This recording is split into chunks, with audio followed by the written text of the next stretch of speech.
아직 이른데 이제 어디 가지?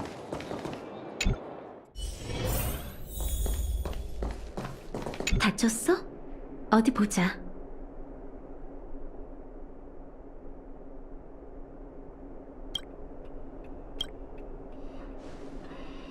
잠깐 시간 돼? 부탁할 일이 또 생겼어. 좀 사적인 일이야. 저번에 특효약을 회수한 일에 대해 다시 한번 정식으로 고맙다는 말을 전하고 싶어. 하지만 배우가 남긴 시약을 폐기하는 것만으로는 의료물자 부족 문제를 해결할 수 없지. 아직 많은 환자들이 제때 치료받지 못하고 있고 비축해둔 약들도 슬슬 떨어져 가고 있거든. 너희 덕분에 상층구역으로 통하는 노심이 다시 개방됐잖아. 이 기회에 상층구역으로 돌아가 지연물자를 끌어올까 해.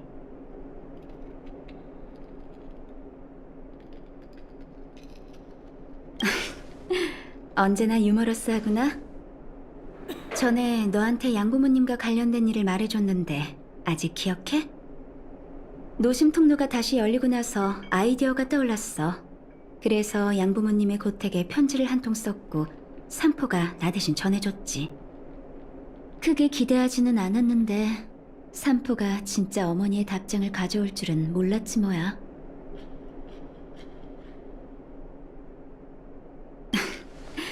답장을 받았을 때 나도 너랑 비슷한 느낌이었어. 두 분 다 예전에 지냈던 곳에서 지내고 계신데 현장 근무는 그만두셨지만 학교나 병원과는 어느 정도 연락이 닿을 거야. 운이 좋다면 부모님께 부탁해서 하층 구역의 의료물자를 추가로 확보할 수 있을지도 몰라. 물론 그 일 말고 부모님을 만나고 싶은 마음도 간절해. 어머니의 답장에서 부모님도 나처럼 기뻐하시는 걸 느낄 수 있었어. 너만 괜찮다면 함께 가줬으면 해. 정말 다행이네. 너와 함께라면 나도 안심이야. 어머니랑은 편지 한 통을 더 보내서 만날 장소를 정했어. 분수광장 근처에서 만나자. 걱정 마. 행정구역 주변은 대충 기억하고 있거든.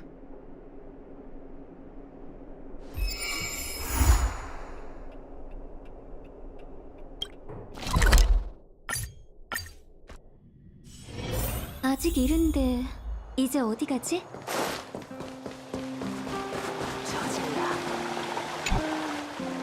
여긴 내 기억이랑 별로 달라진 게 없네.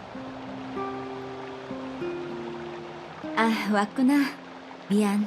하도 오랜만이라 넋을 잃고 보던 중이었어. 저 바쁜 인파를 봐. 상층구역은 여전하네.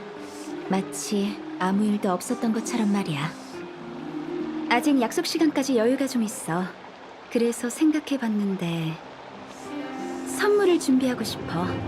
지금은 나보다 네가 상층구역에 더 익숙하겠지? 좋은 생각 있어?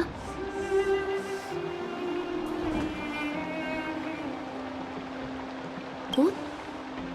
좋은 생각이네. 하층구역에 오래 있다 보니 나도 꽃향기를 맡아본 지 한참 됐어. 그럼 그걸로 하자. 길 안내를 부탁해도 될까?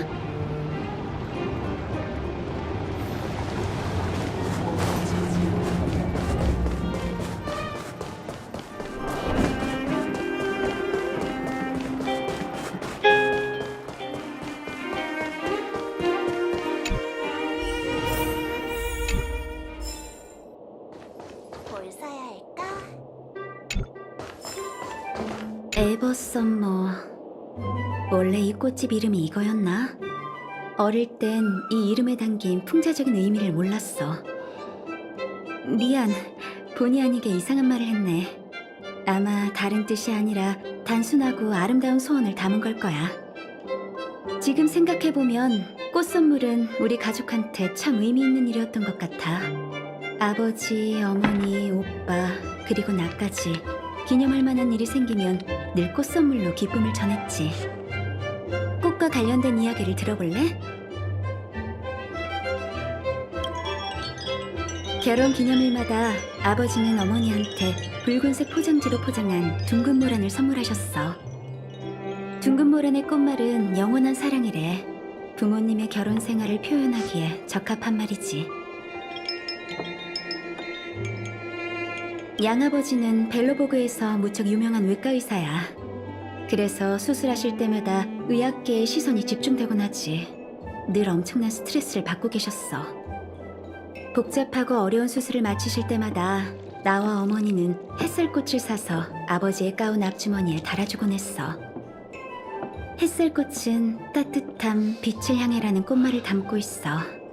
죽음을 앞둔 환자들에겐 아버지가 유일한 빛이었겠지. 오빠는 우리 가족들 중에서 꽃과의 인연이 가장 적은 사람일 거야. 하지만 오빠가 의과대학 입학 통지서를 받았던 날이 똑똑히 기억나.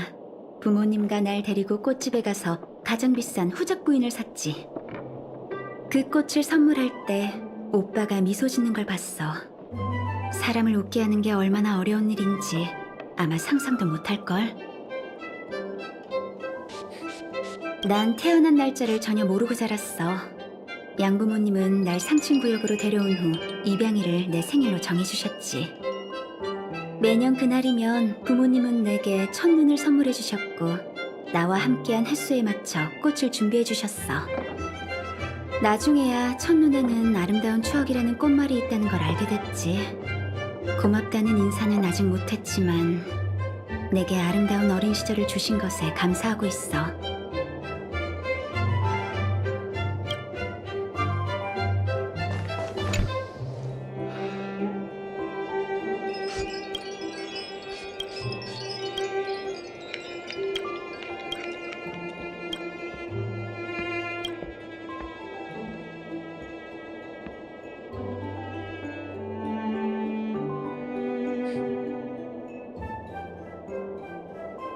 알겠습니다. 둥근 모란 한 답을 맞죠? 잠시만요. 바로 준비해드릴게요. 오래 기다리셨어요. 주문하신 꽃 여기 있습니다. 다음에 또 오세요.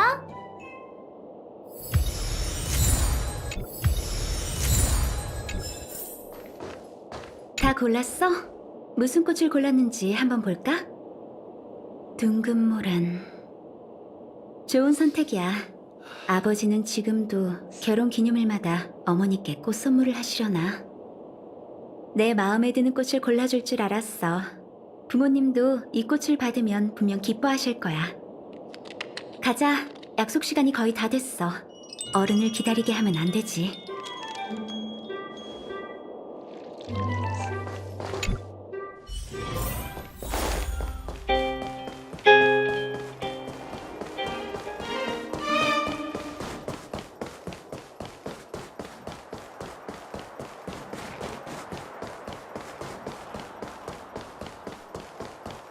자자, 이것 좀 보세요.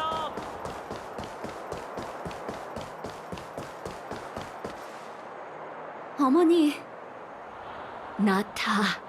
나타니? 어서 오렴. 우리 딸 얼굴 한번 보자. 오랜만이에요. 시간이 너무 많이 흘렀어요. 어머니. 죄송해요, 오조엘 씨. 잘 지내셨나요? 지난 10여 년간 부모님 곁에 있어주셔서 정말 감사해요. 나타샤 아가씨, 전 잘 지내고 있어요. 정말 아름답게 자라셨군요. 안타까운 건 어르신께서. 아버지는요? 참, 아버지는 왜 안 보이시죠? 설마... 3년 전이란다, 나타. 슬퍼할 것 없어. 고통 없이 가셨지. 죄송해요. 어머니, 죄송해요. 지난 10여 년간 두 분 곁에 있어드리지도 못하고 오주엘 씨도 고생하셨어요. 그러지 마세요, 아가씨. 어르신과 마님을 보필할 수 있는 건 제 영광입니다. 상하층 구역의 봉쇄도 네 탓이 아니잖니. 우리 딸이 죄책감을 느낄 필요는 없어. 어머니,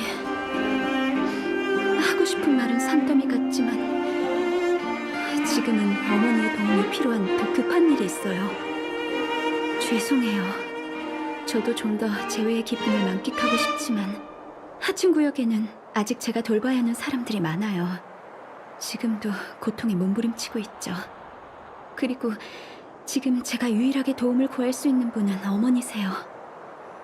미안해하지 말렴, 애야. 네가 하층 구역에서 하는 일들은 소문으로 들었어. 많은 이들의 목숨을 구했다는 건 알고 있단다.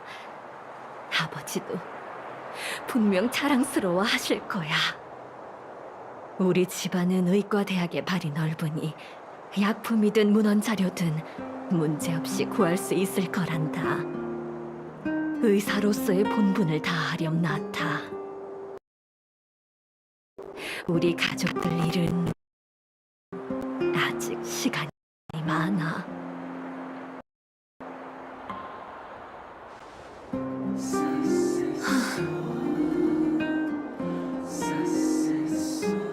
괜찮아. 사실 어느 정도 마음의 준비는 하고 있었어. 어머니가 직접 소식을 전해줬을 땐 마음이 찢어지는 것 같았지만 말이야. 어머니의 도움을 받으면 하층 구역의 약품 부족 상황도 분명 완화될 거야. 그럼 막다른 골목에 몰린 환자들한테도 희망이 보이겠지. 맘 같아선 하룻밤 정도는 어머니와 회포를 풀고 싶지만 아직은 그럴 때가 아니야. 하층 구역으로 돌아가자. 도움이 필요한 사람들한테 이 소식을 전해야 해. 나타샤 아가씨, 잠시만요.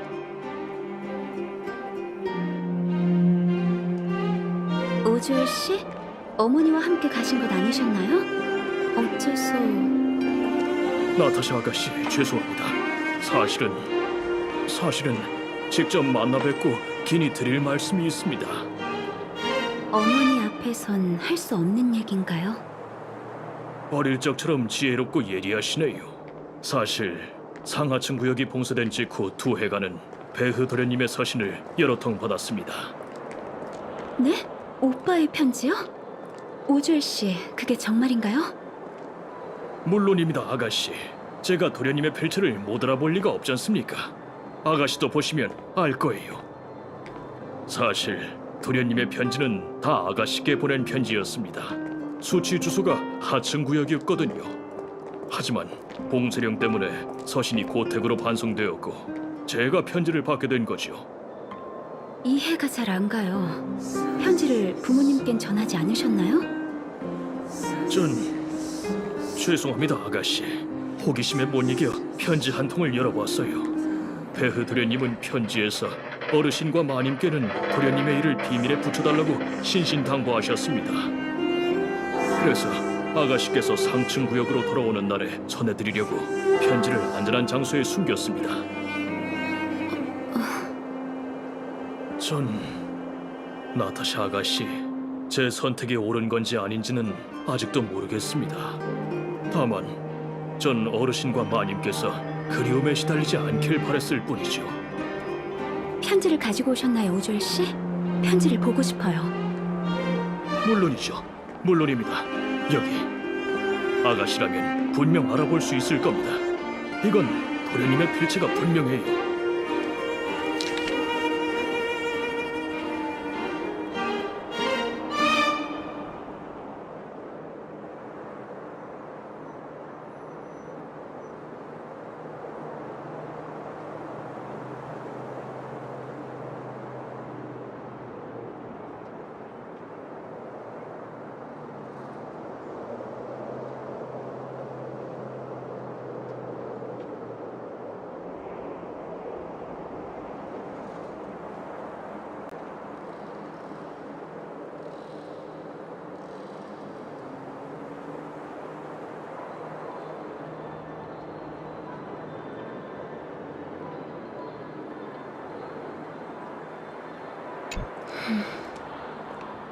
뼈시린 혹한이 내 오만을 깨닫게 해줬어.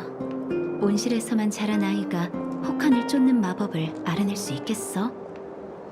오빠는 도시를 떠난 후에도 눈보라 면역과 관련된 연구를 포기하지 않았어. 난 버려진 처마 밑에 머무르며 눈보라 속에서 끊임없이 실험을 반복했지. 난 떨고 있었어. 하지만 이건 추위 때문이 아니라 내가 성공에 가까워지고 있기 때문이야. 이 편지에 적힌 게 사실이라면 오빠는 설원의 어딘가에 자신만의 실험실을 세우고 어떤 연구 성과를 획득한 게 분명해. 하지만 대체 어떻게...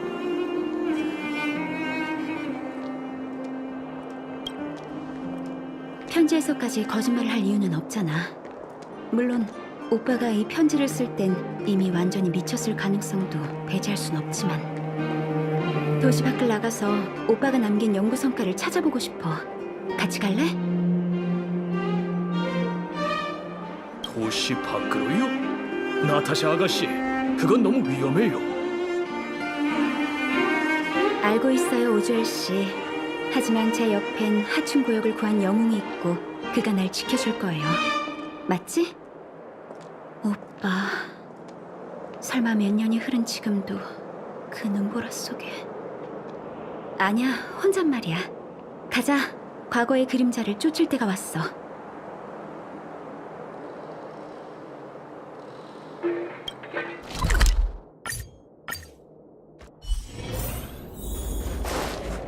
이렇게 심한 혹한이라니. 이런 환경에서 사람이 생존한다는 건 상상할 수 없어. 정말 눈보라 면역력에 존재하는 게 아니라면 말이지. 얼른 가자. 몸이 완전히 얼기 전에 오빠가 남긴 단서를 찾아야 해.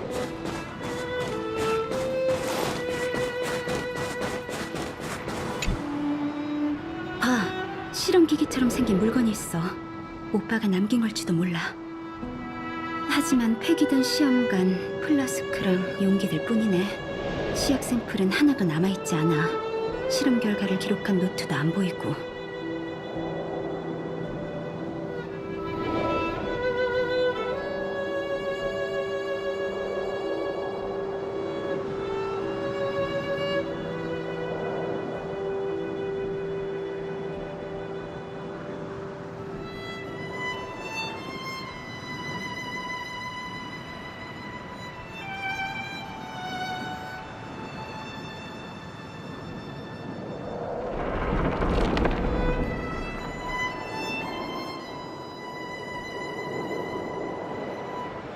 난 오빠를 잘 알아.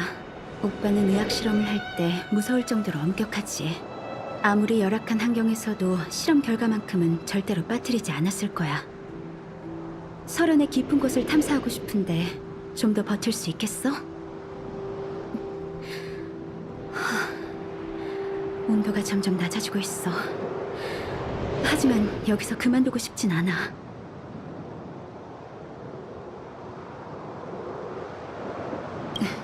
친절하기는. 네 호의는 마음만 받을게. 하지만 와일드파이어를 이끄는 리더의 체력을 얕보면 곤란하지. 계속 앞으로 가자. 여지껏 말해본 적이 없지만 이번만은 축성가들이 믿는 신이 우리한테 운을 좀 나눠줬으면 좋겠어.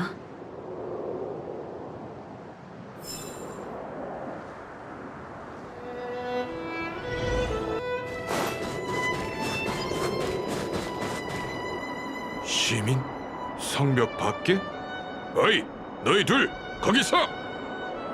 저 처리대 병사가 우리한테 소리 지르는 건가? 아, 깜빡할 뻔했네. 함부로 벨로버그를 떠나는 건 위법 행위야. 해명이 필요하겠어.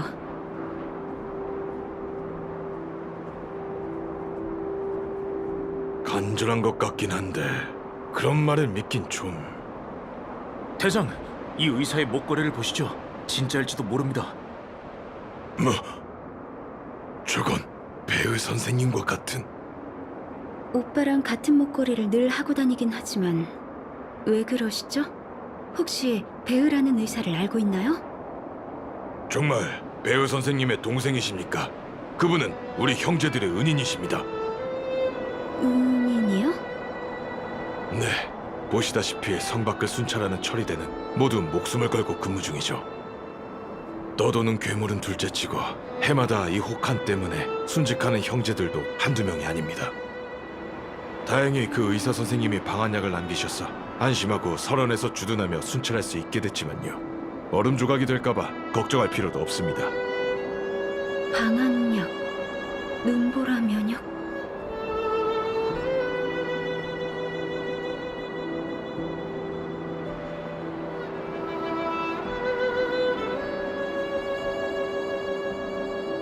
그건 저희도 모르겠습니다. 배우 선생님은 워낙 신출기물하신 분이라 저희 소대도 한 번밖에 못 뵀어요. 그분은 말을 무척 아끼시는 분 같았습니다. 매번 약상자를 지정된 위치에 놓고 가시면 순찰대가 알아서 약을 가지러 갑니다. 그분이 주신 약은 워낙 강해서 작은 병 하나만 있어도 일주일은 추위를 느끼지 않죠.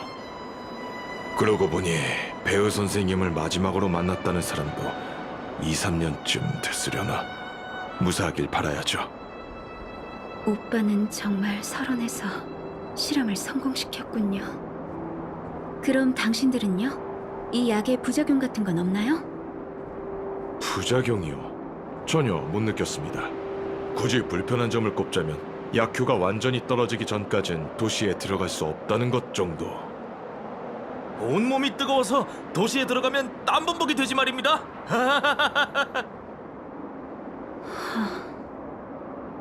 정보를 제공해줘서 고마워요. 살은 깊은 곳을 조사하면서 오빠의 행방을 알아볼 생각이에요. 결정을 굳히신 모양이네요. 호의를 붙여드리고 싶지만 근무 중에는 함부로 자리를 이탈할 수 없으니. 그럼 배우 선생님께서 주신 방한약을 가지고 가세요. 말씀이 전부 사실이라면 두 분 다 스스로를 지킬 능력쯤은 갖고 계시겠죠. 고마워요, 대장. 그럼 감사히 받겠습니다. 잠깐, 저기 커다란 녀석이 있어. 너도 봤어? 저 괴물 등 뒤에 뭔가가 있는 것 같아. 참, 눈보라 면역 마실지 말지는 네가 결정해.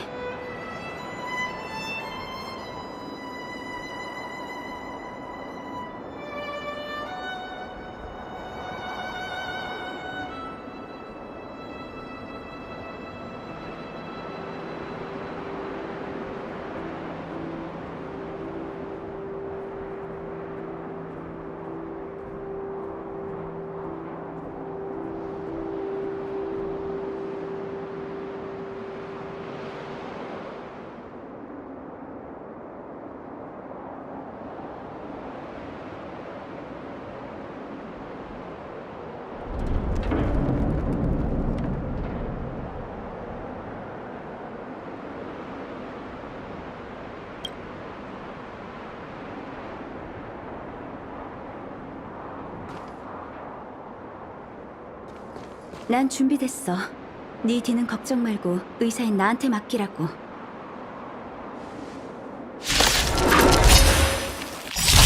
느껴져? 오빠가 만든 약의 효과가 돌기 시작한 것 같아. 기지가 피해라고 있는 것! 이렇게 따뜻할 줄이야.